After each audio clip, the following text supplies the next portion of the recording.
Oi, seja bem-vindo, bem-vinda ao Jornada Literária. Se você gostar, dê um like e se inscreva. Você também pode contribuir através do site apoia-se/leitura narrada ou pelo Pix carlafloresf7@gmail.com. Obrigada por estar aqui. Um estudo de história, por Arnold Toynbee, parte 2, página 18. Este segundo exame dos capítulos mencionados da história da Inglaterra proporcionou-nos um meio de realizar, no espaço, vários cortes transversais correspondentes a épocas diferentes desta sociedade a que a Inglaterra pertence, e que representa o campo inteligível do estudo histórico, nos limites que concernem à Grã-Bretanha. Ao traçarmos estes cortes, deveremos distinguir entre os determinados planos da vida social, o plano econômico, o plano político e o plano cultural. Porque, como se tornou evidente, a extensão espacial desta sociedade difere de maneira sensível conforme o plano sobre o qual focalizamos a nossa atenção. Nos dias e no plano econômico, a sociedade da qual a Grã-Bretanha faz parte é indubitavelmente coextensiva da superfície total, navegável e habitável do globo. No plano político, igualmente, o caráter mundial desta sociedade na época atual é quase da mesma forma evidente. Quando, porém, nos deslocamos para o campo cultural, a extensão geográfica odierna da referida sociedade revela-se muito menor. Substancialmente, a referida sociedade restringe-se aos países habitados pelos povos católicos e protestantes da Europa Ocidental, da América e dos mares do Sul. Não obstante certas influências exóticas que sobre esta sociedade exercem a sua ação por intermédio de elementos culturais, tais como a literatura russa, a pintura chinesa e a religião hindu, e não obstante as influências culturais muito mais intensas exercidas pela própria sociedade à qual a Grã-Bretanha pertence, sobre as outras sociedades, tais como a dos cristãos ortodoxos e orientais, dos maometanos, dos hindus e dos povos do Extremo Oriente. Nem por isso deixa de ser verdadeiro o fato de todas estas sociedades se encontrarem fora do mundo cultural ao qual pertencemos. Se considerarmos outros cortes transversais relativos a épocas anteriores, observaremos que, em todos os planos, os limites geográficos da sociedade que estamos examinando se retraem ainda mais. Num corte transversal estabelecido por volta do ano de 1675, embora a contração dos seus limites se não revele talvez muito grande no plano econômico, pelo menos no caso de nos confinarmos na amplitude do intercâmbio comercial e ignorarmos o seu volume e o seu conteúdo, as fronteiras do plano político recuam até coincidirem aproximadamente com as do plano cultural dos nossos dias. Num novo corte traçado por volta de 1475, as zonas ultramarinas desta área desaparecem igualmente nos três planos e, mesmo no plano econômico, essas fronteiras recuam também, até se confundirem com as do plano cultural, agora confinado na Europa Central e Ocidental, com exceção da parte relativa a uma sólida cadeia de postos avançados dispersos nas praias orientais do Mediterrâneo. Num corte transversal primitivo, traçado cerca do ano de 775, a retração das suas fronteiras acentua-se mais ainda nos três planos. Nessa época, a área da nossa sociedade limitava-se quase à zona que compreendia então os domínios de Carlos Magno, acrescentada dos, abre aspas, estados sucessores, fecha aspas, do Império Romano, na Bretanha. Para além destes limites, quase toda a Península Ibérica se encontrava, nesta época, sob o domínio do Califado Árabe Muçulmano. O norte e o noroeste da Europa achavam-se em poder de bárbaros ainda não convertidos. A orla noroeste das Ilhas Britânicas permanecia na posse dos cristãos do extremo ocidente. E o sul da Itália era governada pelos bizantinos. Seja-nos permitido aplicar à sociedade cujos limites espaciais temos estado a estudar a designação de cristandade ocidental e, logo que, mercê desta classificação nominal que lhe atribuímos, conseguirmos imprimir nitidez à imagem mental que dela formamos, as imagens e os nomes das partes correspondentes do mundo contemporâneo tornar-se-ão igualmente nítidas. Paralelamente, em especial se focalizarmos a nossa atenção sobre o plano cultural. Neste plano, poderemos distinguir, sem risco de incorrer em erro, a presença no mundo atual de, pelo menos, 4 sociedades vivas da mesma época daquela a que pertencemos, a saber, letra A, uma sociedade cristã ortodoxa, no sudoeste europeu e na Rússia. Letra B, uma sociedade islâmica, cujo fulcro se localiza na zona árida que se alonga diagonalmente através da África do Norte e do Oriente Médio, desde o Atlântico até a face da Grande Muralha da China. Letra C, uma sociedade hindu, no subcontinente tropical da Índia. Letra D, uma sociedade extremo-oriental, nas regiões subtropicais e temperadas situadas entre a zona árida e o Oceano Pacífico. Procedendo a um exame mais profundo da matéria, poderemos ainda descortinar 2 séries do que parecem ser relíquias fossilizadas de sociedades similares, atualmente extintas, a saber, uma série que inclui os cristãos monofisitas da Armênia, da Mesopotâmia, do Egito e da Abissínia, os cristãos nestorianos do Kurdistão e os ex-nestorianos de Malabar, e ainda os judeus e os parsis, e uma segunda série que compreende os budistas lamaísticos mahaianos do Tibete e da Mongólia, os budistas hinayanos de Ceilão, Birmânia, Sião e Camboja, e, bem assim, os adeptos do jainismo na Índia. É interessante frisar que, quando volvemos ao corte relativo ao ano de 775 da nossa era, verificamos que o número e a identidade das sociedades então existentes eram aproximadamente os mesmos que se observavam atualmente. Substancialmente, o mapa mundial das sociedades desta espécie manteve-se constante, desde o aparecimento da nossa sociedade ocidental. Na luta pela existência, o Ocidente impôs-se à sociedade suas contemporâneas e envolveu-as nas malhas de seu ascendente político e econômico, sem privá-las das suas culturas distintas. Apesar da pressão que sobre elas se exerce, essas sociedades podem ainda considerar-se de posse das suas próprias almas. A conclusão a que esta argumentação nos conduz, quando bosquejamos o período decorrido até os nossos dias, é a de que podemos estabelecer uma distinção nítida entre relações de 2 naturezas: relações entre comunidades dentro de uma sociedade e relações de diferentes sociedades com uma sociedade.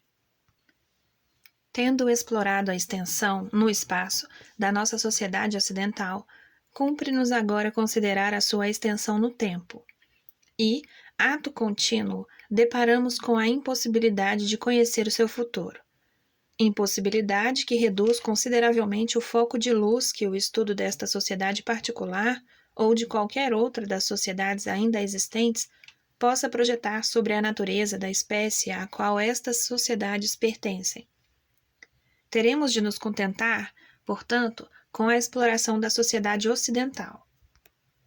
Quando os domínios de Carlos Magno foram partilhados entre os seus 3 netos, de acordo com o Tratado de Verdun, no ano de 843 da era cristã, Lotário, como neto mais velho, reclamou a posse das 2 capitais de seu avô, Aachen e Roma.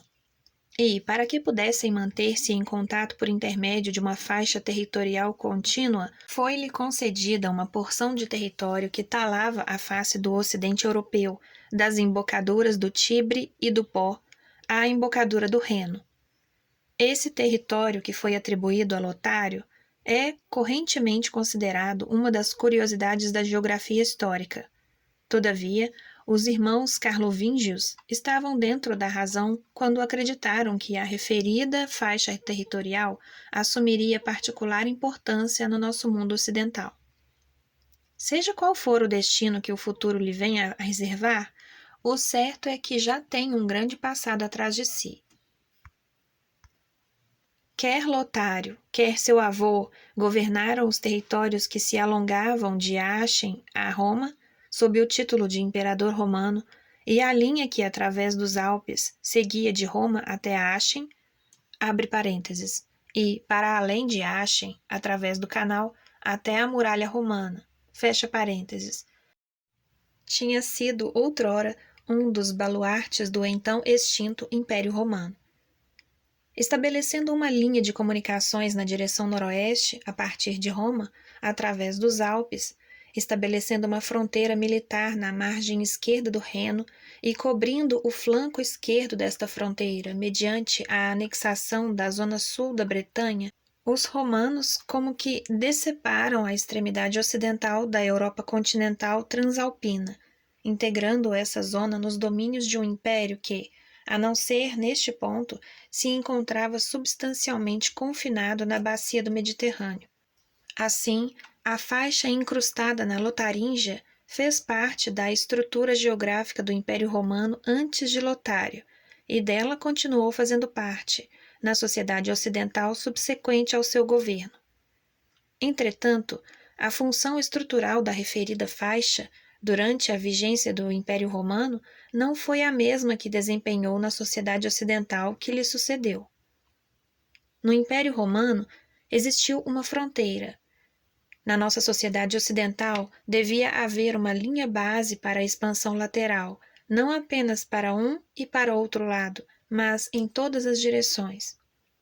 Durante o profundo torpor verificado no intervalo que separou a queda do Império Romano do emergir gradual da nossa sociedade ocidental, que nasceu do caos, abre parênteses, aproximadamente entre 375 e 675 da nossa era, fecha parênteses. Uma costela foi arrancada ao flanco da sociedade moribunda e transformada em coluna vertebral de uma nova criatura da mesma espécie. É agora evidente que, ao investigar a vida da nossa sociedade ocidental, retrocedendo a épocas anteriores a 775, ela se nos depara expressa em função de qualquer coisa de diferente de si própria, em função do Império Romano e da sociedade à qual este império pertencia. Pode demonstrar-se igualmente que qualquer dos elementos que possamos investigar, anteriores à história do Ocidente e relativos a esta sociedade mais remota, pode ter desempenhado papéis totalmente diferentes nessas duas associações diferentes.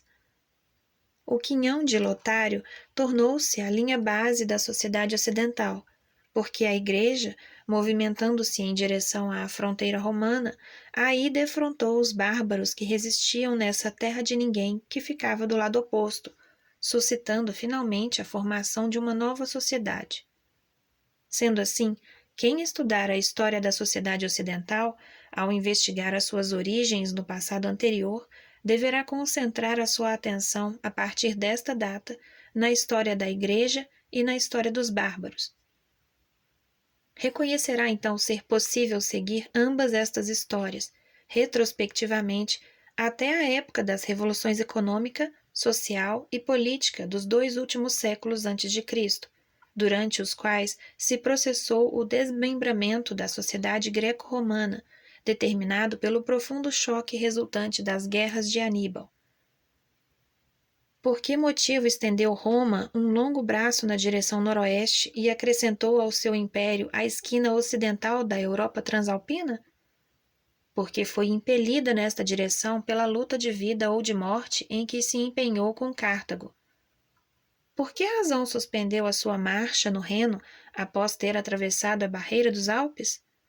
Porque, ao tempo de Augusto, a sua vitalidade se encontrava exausta, após 2 séculos de guerra e revoluções esgotantes. Por que motivo acabou Roma por ser desbaratada pelos bárbaros? Porque, quando cessa de avançar uma fronteira entre duas cidades cujo nível de civilização difere, a balança não se imobiliza numa posição de equilíbrio estável, mas, ao contrário, com o decorrer do tempo, tende a pender para o lado da sociedade mais atrasada. Por que é que, quando os bárbaros atacaram a fronteira, depararam com a igreja do lado oposto? Sob o ponto de vista material, porque as revoluções social e econômica que se seguiram à Guerra de Aníbal determinaram o afluxo de milhares de eslavos do mundo oriental que acorreram para trabalhar nas áreas devastadas do Ocidente, e porque, a esta migração forçada da mão de obra oriental, se sucedeu uma penetração pacífica das religiões orientais na sociedade greco-romana. Sob o ponto de vista espiritual, porque estas religiões, com a sua promessa de salvação pessoal, abre aspas, num outro mundo, fecha aspas, encontraram campos propícios para cultivar nas almas de uma, abre aspas, minoria dominante, fecha aspas, que não conseguira levar a cabo a missão de salvar a felicidade da sociedade greco-romana, abre aspas, neste mundo, fecha aspas. Por outro lado, para o estudioso da história greco-romana, tanto os cristãos como os bárbaros se apresentariam como criaturas de um submundo alienígena. Proletariado interno e externo, abre parênteses, assim podemos chamar-lhe, fecha parênteses, desta sociedade greco-romana, abre parênteses, ou helênica, para empregar uma expressão mais apropriada, fecha parênteses, na sua última fase. O estudioso poderia verificar que os mestres da cultura helênica, até a subida ao poder e durante o governo de Marco Aurélio, quase ignoravam a sua existência. E o diagnóstico que formulariam ao considerar quer os bandos guerreiros da Igreja cristã, quer os bandos guerreiros bárbaros, seria o de que constituíram afecções mórbidas que só se revelaram no organismo da sociedade helênica depois que, fisicamente, sofreu o permanente abalo resultante da Guerra de Aníbal.